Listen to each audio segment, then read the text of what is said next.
से राधे राधे महाराज जी। महाराज जी, एक संत जी ने स्वप्न में आकर राधा नाम लेने को कहा, या एक प्रकार से नामदान कह सकते हैं। आगम ग्रंथ इसका क्या वर्णन करते हैं महाराज जी, मार्गदर्शन करें। अगर विश्वास कर लिया जाए तो भगवान ही संत के रूप में आकर के हमें सतमार्ग प्रशस्त करने के लिए वो नाम देते हैं। संत और भगवंत में अभेद स्थिति है।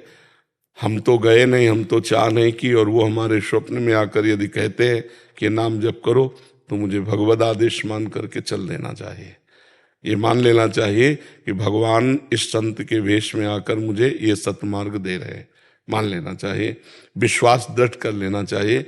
कितने ऐसे सिद्ध संत हुए जिनको स्वप्न में मंत्रोपदेश हुआ है, तो ये नामदान तो भगवान के द्वारा ही दिया हुआ है, ऐसा मानना चाहिए। सपने में उनसे बात किया तो मैं बोला, मैं जगदम्बा भगवती का उपासक है। बोले जगदम्बा राधा में क्या अंतर है, दोनों तो एक ही है। बिल्कुल ठीक है। इसलिए महाराज जी, लोग संत प्रयागराज में जाते हैं गंगा यमुना सरस्वती का स्नान करने में। ऋषिकेश में रखे थे, गंगा जी की डुबकी लगाई या यमुना की, बरस सरस्वती आपके मुख से निकल जाए। चरण में आज बसंत पंचमी के दिन ही आया है। तो कह रहे थे आप कल आओ, लेकिन बोला आज ही मुझे महाराज जी के दर्शन करने। तो इसलिए आपकी कृपा ये हो जाएगी कि आपके मुखारविंद से 3 बार राधा नाम कहूंगा तो राधा राधा राधा आप स्वीकार करो।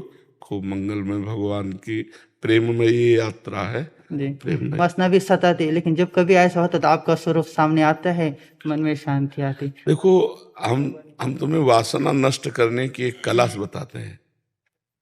जब वासना आती है तो मन में आती है। आप उसके जानकार हैं, आप उसके दृष्टा हैं, आप में कभी वासना नहीं आती। ऐसा अनुभव करते हैं आप, ऐसा आप जानते हैं, ऐसा आप मानते हैं, क्योंकि आत्मा निर्विकार है और अंतःकरण विकारी है। तो विकार में ही विकार आते हैं। प्रकृति के विकार आत्मा में कभी नहीं आ सकते। आत्मा का प्रतिबिंब अंतःकरण में जो अहम रूप से पड़ रहा है, उसी से संचालित हो रहा है। बकाया आत्मा में कभी कोई विकार नहीं आ सकता। और आप हैं आत्मस्वरूप और विकार अंतःकरण में है। यदि आप विचलित ना हो, यम ही न व्यथयन्ते पुरुषम पुरुषर्षभ सम दुखा सुखाधीरम स्वमृतत्वाय कल्पते। जो आए हुए अंतःकरण में विकारों को दृष्टा भाव से देखता है और विचलित नहीं होता, सुख दुख में समान भाव रखता है, वो परम पद का अधिकारी हो जाता है, वो अमृत पद का अधिकारी हो जाता है। तो जब विकार आवे तो आप विचलित मत हो, बस गंभीरता से उसे देखते रहो, खत्म हो जाएगा। वो टिकाऊ नहीं है। मात्रा स्पर्शास्तु कौन्ते शीतोष्ण सुख दुखदा आगमा पाइनो अनित्यास तास्तितिक्षस्व भारत। भारत अर्जुन को संबोधन, मतलब हम सब भारत ही है, भगवान के हैं। तो भगवान मानो हमें संबोधन कर रहे हैं कि जो इंद्रियों के स्पर्श के सुख दुख हैं, अनुकूलता प्रतिकूलता है, काम आदि दोष हैं, इनको सहो। ये सहने से नष्ट हो जाते हैं, भोगने से बढ़ते हैं। अपने तो विरक्त हैं, भगवान की चरण रज की सामर्थ्य से सहना ही हमारे लिए परम कर्तव्य है। तो वो हमारे में नहीं आते, वो हमारे मन में आते हैं। पर हम उस समय मन में तदात्म हो जाते हैं, बस तभी परेशानी होगी। मेरे में नहीं आ रहे, अंतःकरण में आ रहे हैं। हर बार काटते रहो, मेरे में नहीं, अंतःकरण, मैं इसको देख रहा हूं, ये मेरे में नहीं है, मैं देख रहा हूं। बस सह जाओ, चुप शांत, कोई क्रिया मत करो, शांत हो जाएगा। धीरे धीरे निर्वास। ये हमें पढ़ के नहीं, ये हमें गंगा जी ने ज्ञान प्रदान किया। गंगा किनारे 20 वर्ष है, बिल्कुल गंगा जी में ही, बस रेती में ही, आसपास जो वहां से भोजन मिल जाए, और हरिद्वार से लेकर के विश्वनाथ, काशी विश्वनाथ। आपने कहा था रेती खाए, वो बात सुनकर तो हृदय में तो आप कोई विश्वास नहीं बनेगा, कोई विश्वास नहीं। इतनी व्याकुलता भूख की, जब कुछ राय नहीं गया तो ऐसे उठाए, छोटे छोटे शंख के टुकड़े होते ना, वो सीपी आदि के, उनको बिन के अलग किया कि आंतों में न लग जाए, और ऐसे गंगा जल से 3-4 मुट्ठी तो पेट में ऐसे। तब एक हमको संत ने डांटा कि तुम्हारी आंतें कोई लोहे की थोड़ी हैं जो तुम बालू खा रहे हो। कई कई दिन भोजन नहीं मिलता, अब गंगा जल कहाँ तक पिए, जब अन्न हो तो पानी की मांग हो। तो भी एक दिन मन में आया कि यार बालू भी तो भगवत स्वरूप है, पाओ इसी को।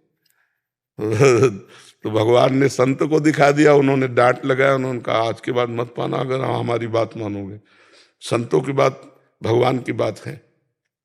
जब अगर वो कह दें इधर से जाओ तो फिर हमें उधर एक कदम रख देना चाहिए। साधते होए न कारज हानि, जो संतों की आज्ञा, नहीं नहीं इधर तो हो सकता है कांटा पड़े हो, तो अब जिधर जाओगे चाहे फूल पड़े हो तुम्हारे लिए कांटे का काम करेंगे। और अगर उन्होंने कह दिया इधर से जाओ कांटे हैं, तो वो तुम्हारे प्रारब्ध का नाश करके भगवत प्राप्ति कराने वाले बनेंगे। तो भगवान का आश्रय रखे, विचलित ना हो। हमने कभी शरीर को अपना मैं माना ही नहीं। सर्दी गर्मी बरसात भूख प्यास सब, हमें कंबल से सर्दी में डर लगता था कि अगर मैं कंबल ओढ़ा मेरी आसक्ति हो गई, तो कंबल से सांप की तरह डर लगता था। अपना अचला उतारा, उसी को ओढ़ लिया और रात्रि पार किए। से पूरी सर्दी हो गई इसी बनियान से। अभी जैसे पूरी सर्दी हो गई, बस इतना ही, जितना गर्मी में पहनते हैं उतने से ही है। यही हमारी पोशाक है, गर्मी की भी यही है, बरसात की भी, और यही है सर्दी की भी।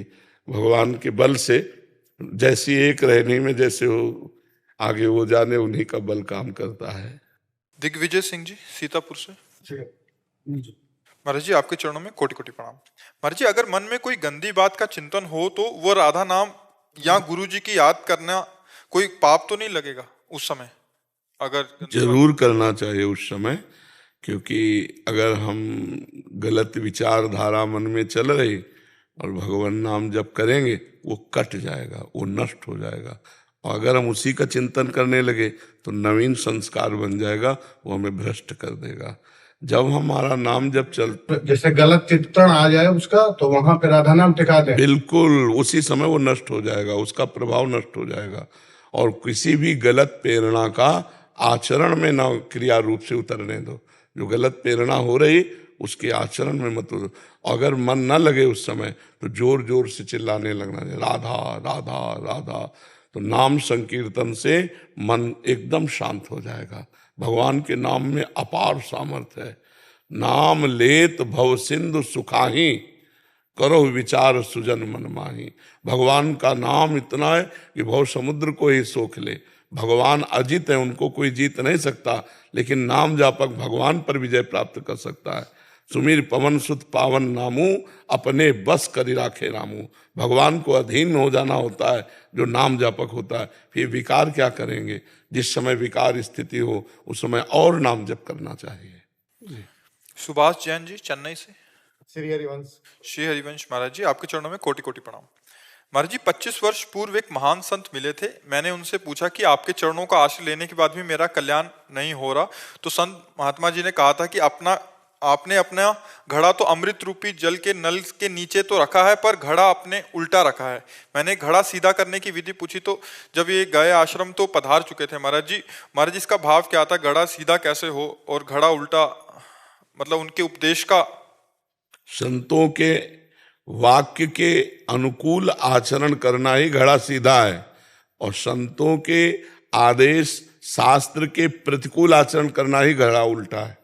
भगवान ने हम पर तो कृपा कर दी, मनुष्य जीवन दे दिया, भजन करने की बुद्धि दे दी, लेकिन हम गलत आचरणों में फंस गए। अगर वो गलत आचरण छोड़ दें और हम भगवान का भजन करने लगे तो अमृत स्वरूप ही हमारा है।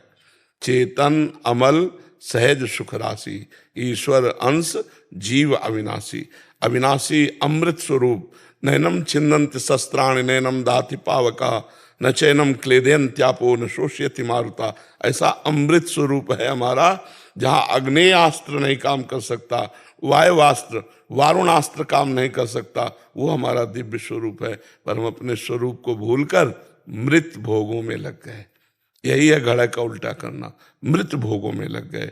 अब खूब नाम जप करो, पवित्र भोजन करो, पवित्र आचरण रखो और परोपकार करो, इसी से काम हो जाएगा। आप आशीर्वाद बनाए रखें प्रभु। हाँ, अब आशीर्वाद तो जो बोल रहे हैं उसे मान लो, यही आशीर्वाद है जी। अमिता सिंह जी अयोध्या जी से। श्री हरिवंश गुरुदेव ग्रस्त में रहकर किस प्रकार मन को इतना पवित्र रखा जाए कि भगवत प्राप्ति के मार्ग में जो बाधाएं, जैसे सबसे पहले मन को जो पवित्र रखने वाली बात है उसको तो पकड़ो। मन को पवित्र तब रख सकते हैं जब परम पवित्र मंगला नाम मंगले भ्योपी पावने भ्योपी पावनम, भगवान का नाम हरि का नाम चलेगा तब तो मन पवित्र होगा। पहले हरि के नाम को चलाने का अभ्यास करो। रोटी बना रहे हैं, राधा राधा राधा राधा, कृष्ण कृष्ण कृष्ण, राम कृष्ण हरि, जो नाम प्रिय। सोहनी लगा रहे हैं, नाम जप कर रहे हैं।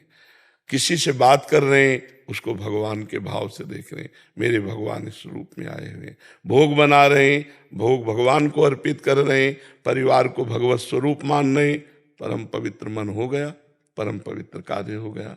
क्या प्रश्न है?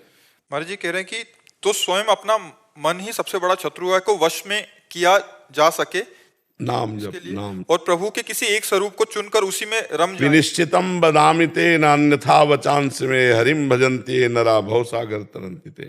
तुम्हें निश्चित बात कहता हूं, बिना भगवान के भजन के ना मन निर्मल होगा, ना मन शांत होगा, ना आपको कभी आनंद की अनुभूति होगी।